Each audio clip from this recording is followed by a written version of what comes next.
Le 10h midi, Sud Radio Média, Valérie Expert, Gilles Gansman. Bonjour à toutes et à tous, bienvenue pour ces 2 heures avec vous sur Sud Radio. Bonjour Gilles Gansman. Bonjour Valérie. J'ai un problème d'écouteur. Voilà. Moi j'ai un problème de voix. Oui, je voulais ouvrir le rideau pour retrouver ma voix. Nos invités aujourd'hui, Pascal Bataille et Laurent Fontaine. Bonjour à tous les deux. Bonjour à vous deux. Bonjour à vous deux, bonjour aux auditeurs. Vous êtes de retour, il n'y a que la vérité qui compte. Formidable duo, formidable émission. Pardon, demain. On entend la musique, bravo. 21h20. Il y aura cette musique demain, bien évidemment. Sûr. On a conservé le générique original. Tout est les personnages non, la musique. On n'a pas gardé parce qu'on a un peu vieilli, donc on court plus aussi vite que sur le générique. Parle pour toi. Bon, donc demain, alors il y avait eu, on en avait parlé, vous étiez venu en parler ici même, il y avait eu des rediffusions d'anciens numéros. Nos plus belles histoires. Voilà, là c'est du frais comme on dit, c'est-à-dire que vous avez combien d'émissions sont prévues ? On a enregistré une dizaine d'émissions il y a quelques semaines et voilà pour une cinquantaine de cas, de nouvelles histoires. Mais vous nous aviez menti. On vous avait dit est-ce que ça peut se refaire ? Vous nous aviez dit non, jamais. Non, parce qu'avec les réseaux sociaux, nous ne mentons jamais.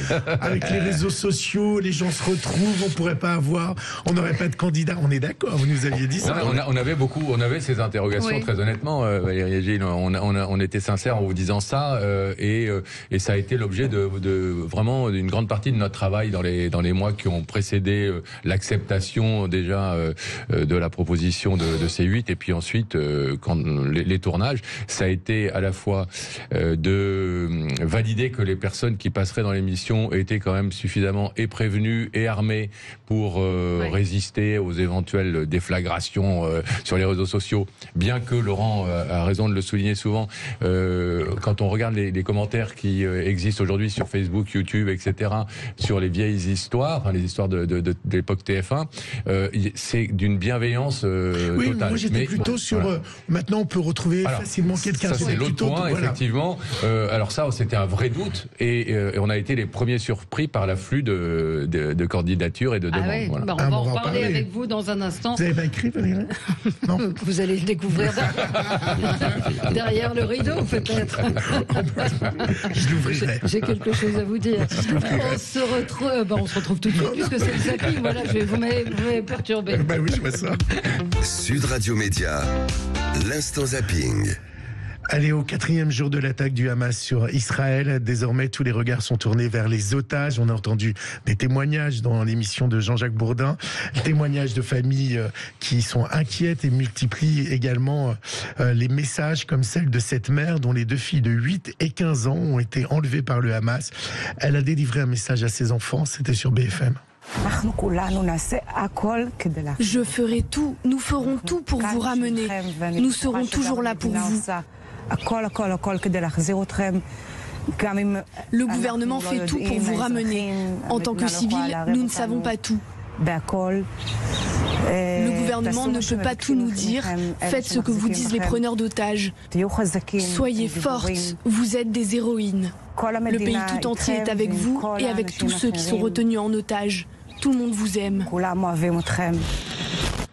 Vous l'avez peut-être entendu hier, Laurent et Pascal, le coup de gueule de l'animateur Arthur qui trouve que le monde des artistes est bien silencieux face à ce massacre. Vous avez partagé un gros coup de gueule sur Instagram cette nuit. Oui, je suis un petit peu en colère parce que mes amis du métier sont très silencieux, très discrets. Je ne comprends pas pourquoi. On est là quand il s'agit de toutes les causes et celle-ci, c'est comme le Bataclan, quoi.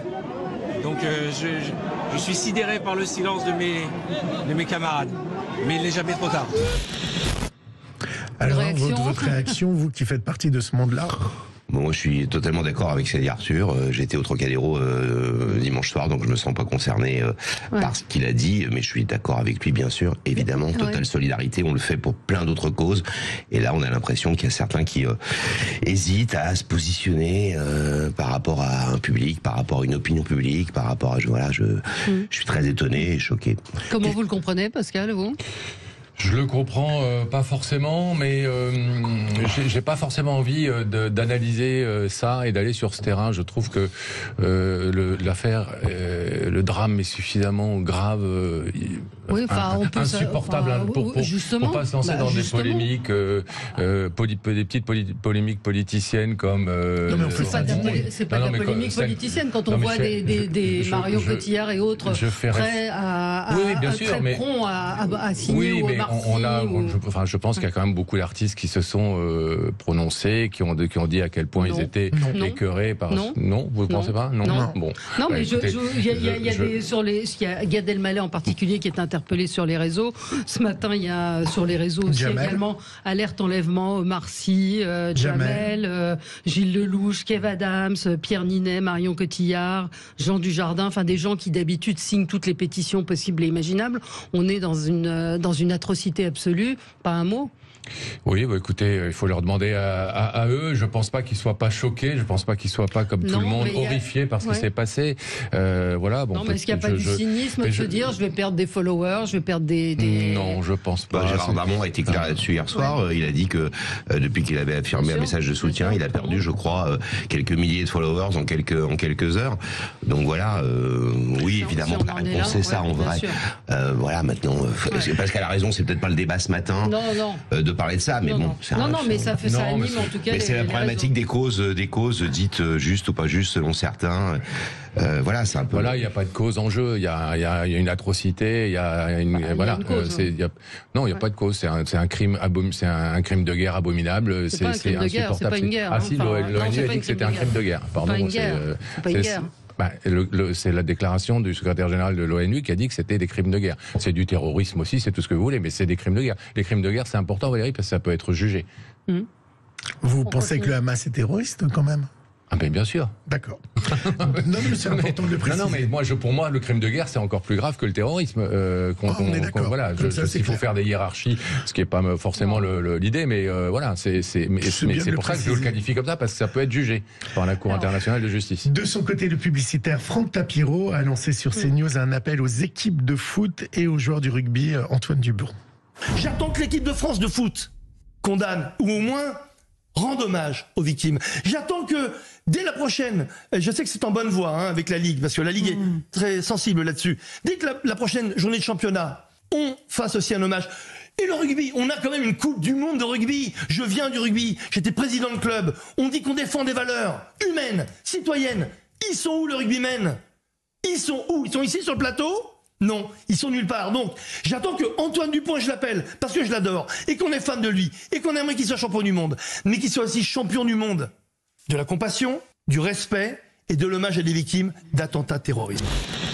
Alors samedi, c'est le match entre la France et l'Afrique du Sud et il y aura logiquement une minute de silence. Bon, fallait bien quand même dans mon zapping, je vous fasse un sourire, Valérie, dans cette actualité morose, un peu de lumière dans ce monde bien sombre. Le week-end dernier, je ne vous ai pas vu, c'était le championnat du monde de la meilleure frite qui avait lieu à... bah ouais, je suis content de vous faire sourire, à Arras. Alors l'excitation était à son comble entre les candidats, vous allez voir. Ce samedi, Arras était la capitale de la frite, première édition du championnat du monde de la frite, et oui, ça existe. 15 000 personnes attendues sur la Grand Place et une trentaine de candidats, amateurs ou professionnels venus de France, de Belgique, mais aussi d'autres pays. J'adore la frite et que là, c'est un concours plutôt ambiance bon enfant, donc j'avais envie de sortir de ma cuisine pour passer un bon moment. On est là pour apporter une créativité évidente. On a ramené la pomme de terre, on va l'associer avec le cèpe de Bordeaux, le champignon, et on va essayer d'emmener les gens en forêt. On a réussi à faire venir des gens du Sud pour faire le championnat du monde, c'est extraordinaire. Très content, c'est un succès, ça va valoriser le métier, et donc c'est très bien. Et le gagnant est français, Valérie. Aurel Mestré est officiellement le champion du monde de la frite. Il a un resto, Aurel Mestré, alors j'ai pas fait une enquête. Enfin, Gilles. Je ne suis qu'un simple journaliste qui fait le zapping. Ne me piégez pas comme ça, Valérie. Bon, mais je me renseigne. Vous mangez des frites, Gilles. Pour aller goûter les frites. Exactement. Voilà. Bon. Goûte mes frites, comme chantait Valérie Lemercier. Le groupe U2, actuellement en concert à Las Vegas, a rendu hommage aux Israéliens tués lors des attaques par le Hamas et a changé les paroles de sa chanson In the Name of Love, qui était au départ une chanson qui évoquait l'assassinat de Martin Luther King. Et les paroles sont devenues dans le ciel au-dessus des déserts. Ils ont pris votre vie, mais ils n'ont pas pu prendre votre fierté. U2. Sing for our brothers and sisters who they themselves were singing. They took your life, but they could not take your pride.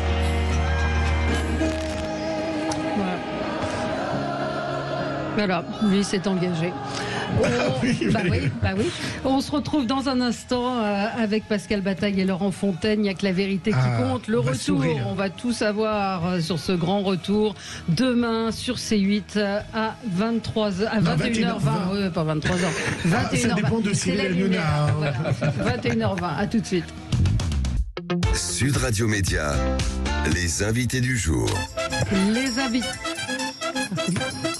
Mais alors, oui. On parle sur le générique. On parle sur le générique. Pardon. Pascal Bataille et Laurent Fontaine sont nos invités. Il n'y a que la vérité qui compte. Revient demain soir sur C8 à 21h20 avec de nouveaux cas, de nouvelles personnalités. De nouvelles histoires. Alors Pascal disait en préambule que vous aviez reçu énormément de candidatures. Oui, plus de 350 je crois en quelques semaines dès qu'on a commencé à lancer nos appels à témoins. Donc oui, voilà, avec plein de gens qui et un florilège surtout d'histoires très différentes, d'archétypes d'histoires différentes. On a eu des coups de foudre, des gens qui ont eu coups de foudre pour leur banquière dans le bus, etc., qui nous ont appelés. On a des gens qui voulaient retrouver des proches. On a des gens qui voulaient remercier des proches. Donc on a eu vraiment, comme à la grande époque, tous les types d'histoires. Mais il y a des nouvelles ou pas ? Est-ce qu'il y a des nouveaux profils ou des nouvelles histoires différentes ? Il y a des nouveaux profils, il y a des nouvelles natures d'histoires et de nouveaux enjeux dans la société. On a du harcèlement scolaire. On a également une jeune femme qui s'est fait opérer et qui était un garçon avant, qui s'appelle Valentin Enfant, et qui vient remercier de manière absolument bouleversante sa maman, qui était plutôt faisant partie des gens qui étaient totalement contre, très angoissés, et qui l'a accompagné du début jusqu'à la fin. Enfin voilà, c'est la fin de l'opération et de la transformation, bien sûr. Et voilà, donc on a évidemment des histoires nouvelles, mais comme à l'époque déjà, on a été les premiers, on le dit souvent, à faire des demandes de Pax et de parler des histoires de garçons et de filles qui s'aiment. Sur TF1, c'était pas simple de voir à 23h, on le dit souvent, Pascal et moi, des homosexuels s'embrasser sur la bouche, comme des hétéros le feraient. Et on assumait à l'époque. C'était effectivement très nouveau. Le duo s'est reformé sans problème. C'est comme le vélo, ça ne s'oublie pas. Ça ne s'oublie pas. Mais si vous voyez Laurent sur un vélo, vous diriez peut-être pas ça. Non, je n'ai pas oublié. Non, on avait là aussi, pour être totalement honnête, parce qu'on aime l'être, on avait une inquiétude sur est-ce qu'on va être aussi au taquet, comme on dit dans notre métier, aussi en forme, aussi dans notre complicité, dans notre réactivité immédiate l'un sur l'autre, etc., que la grande époque de TF1. Oui, et puis les animateurs ont changé aussi. Cyril Hanouna est un animateur décomplexé, on se dit plus des choses, on parle plus directement aux gens. Nous, on a changé, la télé a changé, donc, et en fait, dès les premières secondes du plateau, on a retrouvé nos petites pantoufles avec un plaisir non dissimulé, et cette complicité, et cette complémentarité. Je crois que c'est aussi ce qui fonctionne dans l'émission par rapport aux gens. Je pense que l'émission, si j'étais seul, ou si Laurent était seul, ou peut-être un autre animateur tout seul, ça marcherait pas aussi bien, ça matcherait pas aussi bien, parce que les gens, ils trouvent dans Laurent un certain nombre de qualités, ils trouvent chez moi aussi d'autres choses, et je pense que ça nous permet de jouer ce rôle de médiateur pas trop mal. Le 10 juin 2002, ça remonte à très très longtemps quand même. La première, 10 juin 2002. Vous n'avez pas changé. Oh, c'est gentil. Pourquoi ça a été compliqué pour vous deux de pas créer une nouvelle émission dans toute cette période-là? C'est-à-dire que ça fait plus de 15 ans, vous auriez pu trouver un successeur à l'émission. C'est compliqué de créer des émissions en France? Alors, précise ta question, Gilles, s'il te plaît. Ma question, c'est qu'après cette émission-là, vous n'avez pas eu d'autres émissions. Pourquoi ? Parce que souvent, tu l'auras remarqué, quand on arrête sur TF1, Valérie en sait quelque chose, la montagne est un peu rude, généralement. C'est extrêmement rare quand tu as joué au PSG, pour prendre une métaphore de football, c'est un peu compliqué d'aller jouer dans un petit club en province, enfin voilà, un club moins important. On l'a fait néanmoins. On l'a fait néanmoins. Et puis le deuxième point, je crois aussi, mais on le dit souvent, c'est que on n'a pas, vous nous suivez depuis une dizaine d'années dans nos activités, on n'a pas été accroché au rideau, sans jeu de mots, Pascal et moi, en mode il faut absolument qu'on refasse de la télé, il faut absolument qu'on nous voit, etc. Donc on n'a pas développé de projet ensemble. Pascal a fait de la télé sur TMC, on le sait, avec Karine Ferry. Moi j'ai fait 2-3 trucs ici ou là, j'ai fait quelques chroniques chez Cyril, mais c'était plus eux qui nous demandaient que nous qui y allions. Et donc voilà, et je crois que c'est aussi la personnalité qu'on peut avoir, Pascal et moi, de pas forcément vouloir faire ce métier à tout prix. Voilà. Pascal. Oui, le petit bémol que je mettrais, parce qu'on l'oublierait presque, c'est qu'on a quand même fait une émission très différente tous les deux après avoir arrêté TF1 sur une chaîne du groupe Canal qui s'appelle Jimmy, et où on a fait une émission totalement en décalage avec notre image d'animateur très populaire, très grand public, puisque c'était une émission d'investigation et d'enquête qu'on présentait, mais dans lequel on allait aussi sur le terrain beaucoup, sur les reportages, etc. Et cette émission, on a adoré la faire, comme on avait adoré faire Le meilleur du pire, dont vous vous souvenez, Gilles, à l'époque, sur cette même chaîne Jimmy, dans les années 90. Voilà, mais évidemment, c'était une chaîne confidentielle. On avait une audience qui l'était aussi, et une grosse chaîne ne nous aurait pas confié, parce qu'en France, vous le savez, plus qu'ailleurs, sans doute, on a ces problèmes de casquettes, d'images, et que quand vous êtes catalogué dans le divertissement, c'est difficile qu'on vous fasse confiance sur autre chose. Dans l'émission Combien ça coûte, à laquelle vous avez participé tous les deux, on a une pensée comme moi, on a une pensée pour notre ami Jean-Pierre Pernaut. Vous produisiez une séquence qui s'appelait l'argent public gaspillé. L'argent par les fenêtres. Ça pourrait revenir, ça pourrait être une émission. Ça pourrait être en soi une émission, oui, bien sûr. Ça n'a pas changé quand on réfléchit. Vous avez fait beaucoup de choses, c'est ce qu'il faut dire, c'est que vous êtes fondamentalement journaliste. Oui, avec Christophe de Chavannes, absolument, surtout. avec Christophe. Puisqu'on parle de combien ça coûte, est-ce que vous êtes aussi bien payé qu'à TF1 sur C8 La réponse est dans la question. Deux fois plus, bien sûr. 8 fois plus. Non, mais la prod, en termes de prod, est-ce qu'en termes de prod, c'est compliqué ? Non, ça n'a pas été compliqué. C8 s'est très bien comporté et a assumé ses choix. Et merci à l'équipe de C8 qui nous fait confiance. Non, mais évidemment qu'on n'est pas dans les mêmes tarifs. Mais personne n'est dans les mêmes tarifs. Oui, c'est ça. Tout a changé. Le boulot que vous faites tous les deux ce matin-là, dans cette radio-là, Sud Radio, je pense que, ou Jean-Jacques Bourdin qu'on a salué tout à l'heure, je pense que le temps de RTL et de la grande époque, c'est plus la même, et c'est mieux d'ailleurs. Ce qui est important de dire, je pense, c'est que évidemment, je pense que si on faisait l'émission sur TF1 aujourd'hui, on n'aurait pas non plus les budgets qu'on avait à l'époque sur TF1, loin s'en faut. Et que deuxièmement, on a réussi avec C8 à produire cette émission de façon qualitative et à ce que tous les codes qu'on voulait remettre, toutes les références et puis tout le sérieux d'enquête aussi et de préparation et d'entourage, si je peux dire, de comment on appelle ça, des témoins, d'accompagnement. Merci Valérie, des témoins a pu être fait. Voilà. Comment ça se passe justement ? Comment est-ce que les gens sont retrouvés ? On a un auditeur qui nous dit quelle est la limite de la décence et du bon goût dans ce genre d'émission. Est-ce que vous vous êtes mis des écoutez, limites ? vous regarderez, je dirais, c'est visiblement quelqu'un qui n'a pas regardé l'émission dans le temps. Non, mais c'était une question. C'est intéressant comme question. C'est intéressant. Mais est-ce que vous mettez des limites ? On a déjà répondu 1000 fois à ça. Il y a un show aux États-Unis qui s'appelle le Jerry Springer Show, qui s'appelait, où les gens se battaient, venaient dire des trucs horribles. Qui était fabriqué.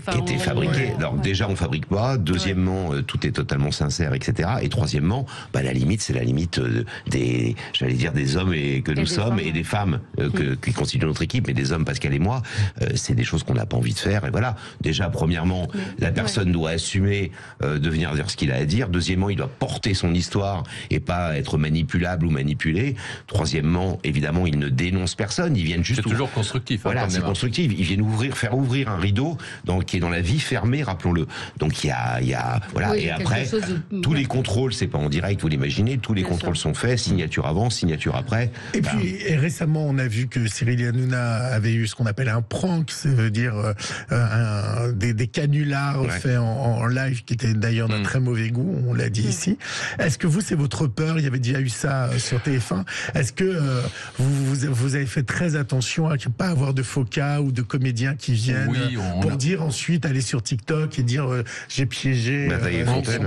On a fait très attention.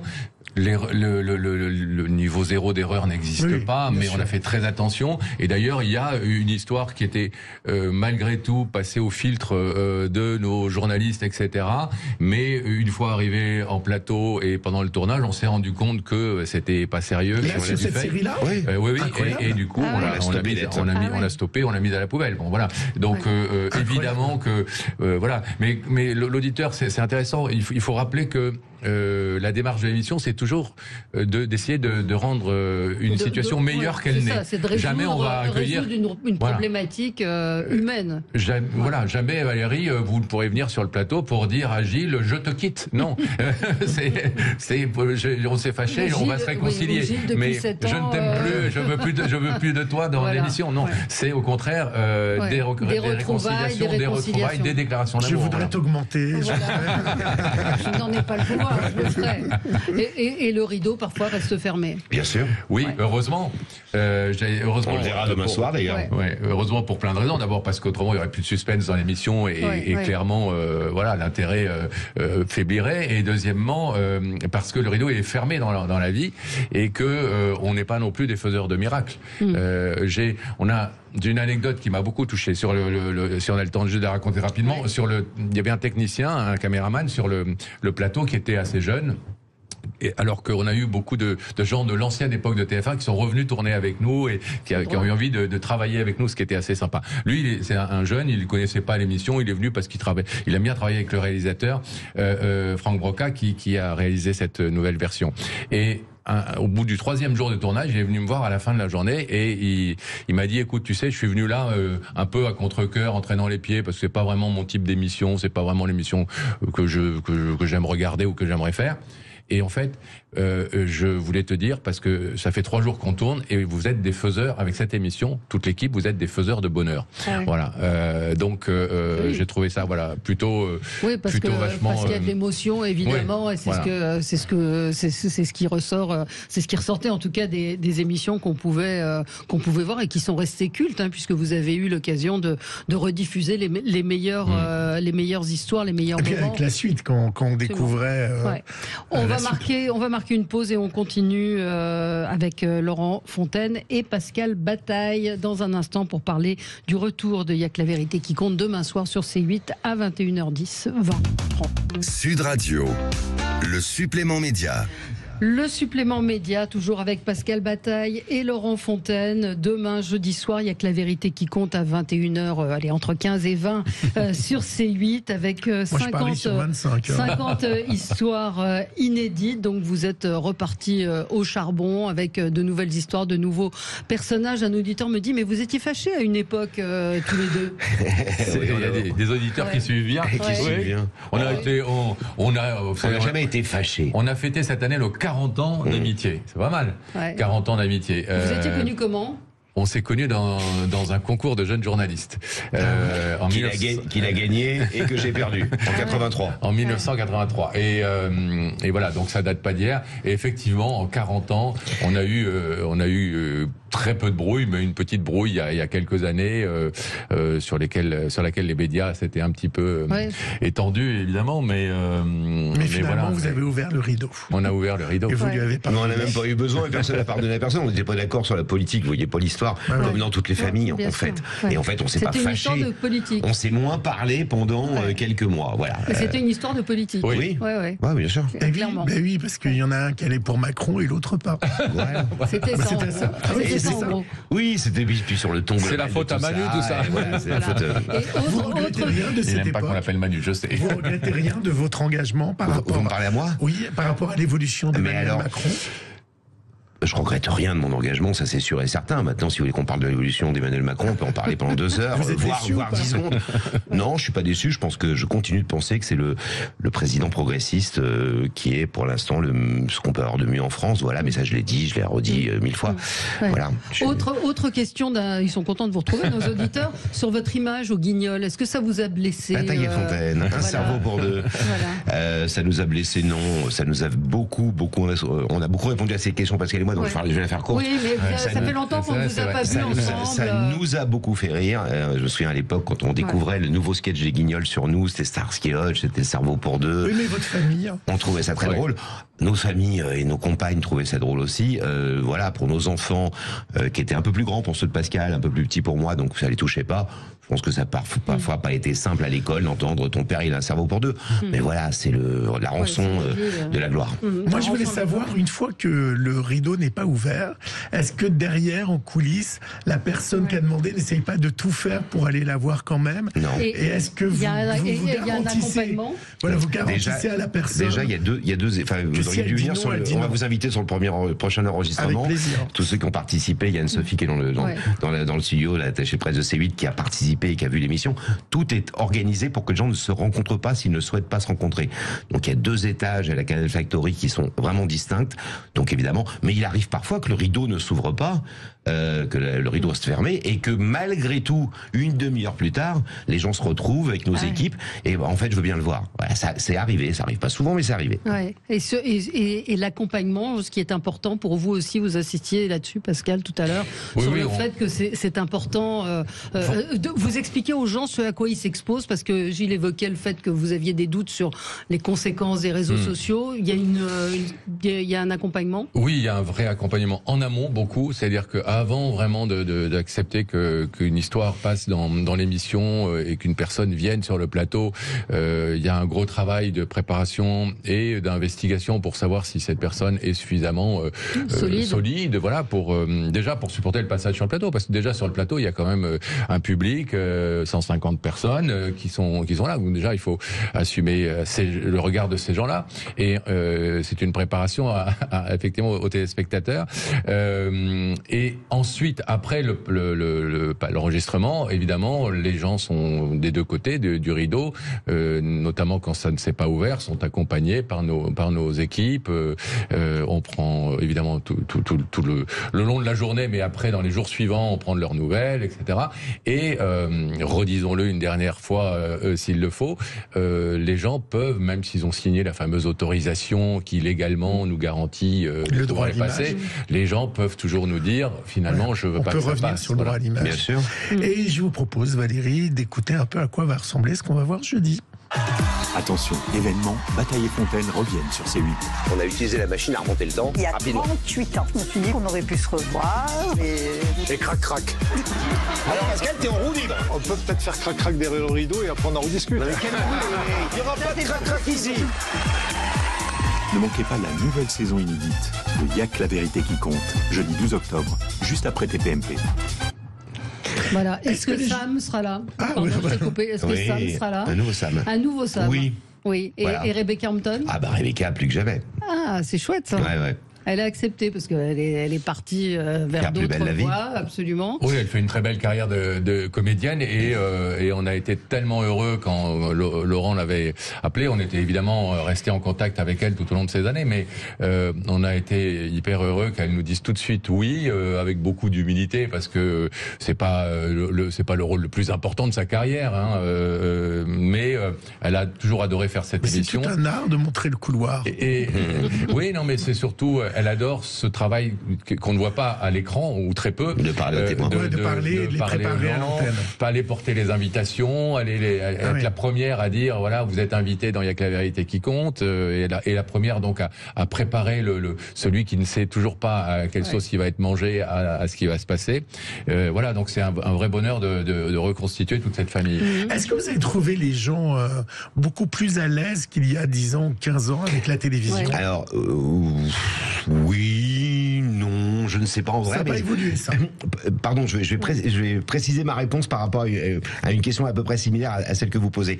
En réalité, ce qu'on a découvert, Pascal et moi, c'est qu'il y avait une sorte de complicité presque inconsciente avec notre émission, j'espère avec le duo d'animateurs, de tous ceux qui sont passés dans cette nouvelle version. Plein de gens nous disent qu'est-ce que ça me fait plaisir d'être là ce soir. Je regardais votre émission avec ma mère quand j'étais jeune. Je vous ai toujours adoré. C'est ici que je me sens bien. C'est ici que j'avais envie ce soir de faire ma demande, ma déclaration. Donc ça, on l'a vachement ressenti. Ça nous a même étonné. Des gens qui avaient une sorte de proximité. Ouais, d'affection avec cette émission, presque dans l'inconscient collectif. Voilà. C'est une des émissions qui a marqué le paysage audiovisuel. C'est clair. Merci de le dire, Valérie. Mais je crois qu'on a aussi beaucoup bénéficié pour ça de ce qui s'est passé sur les réseaux sociaux pendant le confinement, enfin donc depuis 2020, c'est-à-dire cette rediffusion de l'émission qui était sur YouTube et Facebook, etc., TikTok, de toutes ces séquences qui font que toute une nouvelle génération s'est appropriée aussi l'émission qui ne l'avait pas connue à l'époque de TF1. Et plein d'étrangers. Vous savez que sur la page, il y a que la vérité qui compte. Il y a 3 700 000 fans, ce qui est considérable. On parlait de Macron tout à l'heure. C'est presque autant que le président de la République.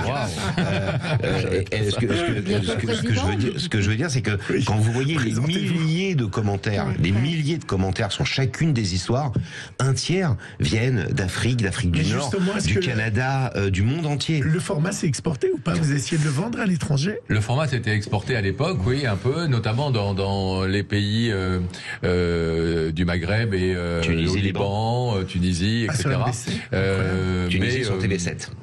Mais là, je crois que c'est au Canada qu'on nous a dit ça serait. Enfin, il y a des gens qui seraient intéressés pour le faire. Oui. J'aimerais bien voir il y a que la vérité qui compte en canadien. Ça devrait être pas mal. Moi, je voulais vous poser une question, Pascal. Vous avez. C'est Laurent. Vous regardez Laurent. J'ai dit Laurent, pardon. Laurent. C'est pas grave.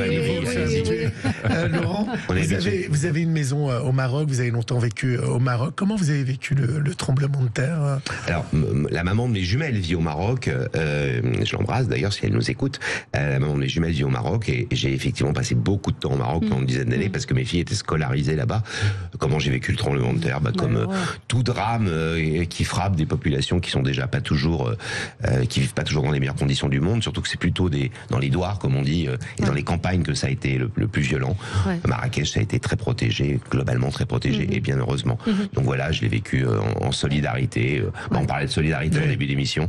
Voilà, c'est le même type de solidarité de cœur. Est-ce qu'il y aura des que sont-ils devenus dans cette émission? Oui, systématiquement, ou quasi systématiquement, en fin d'émission, on aura, effectivement, on reviendra sur une des histoires cultes de l'époque, mais vraiment à chaque fois avec les témoins en plateau qui viennent nous raconter ce que ça a changé pour eux, ce que ça avait eu comme impact dans leur vie de passer dans l'émission, puis ce qui s'est passé pour eux. Il y a ça. Là aussi, il y a un côté reconstitution de famille, parce que ces gens-là, ils sont comme chez eux sur le plateau. Ils se souviennent de leur passage il y a 17 ans, 18, 20 ans, et ils nous racontent ce qui est advenu ce que ça a changé dans leur vie. Et en général, c'est du positif. C'est globalement du positif. Ça peut être être aussi des choses qui se sont pas au final concrétisées, mais au moins ils avaient eu leur réponse et ils ont pu passer à autre chose. Et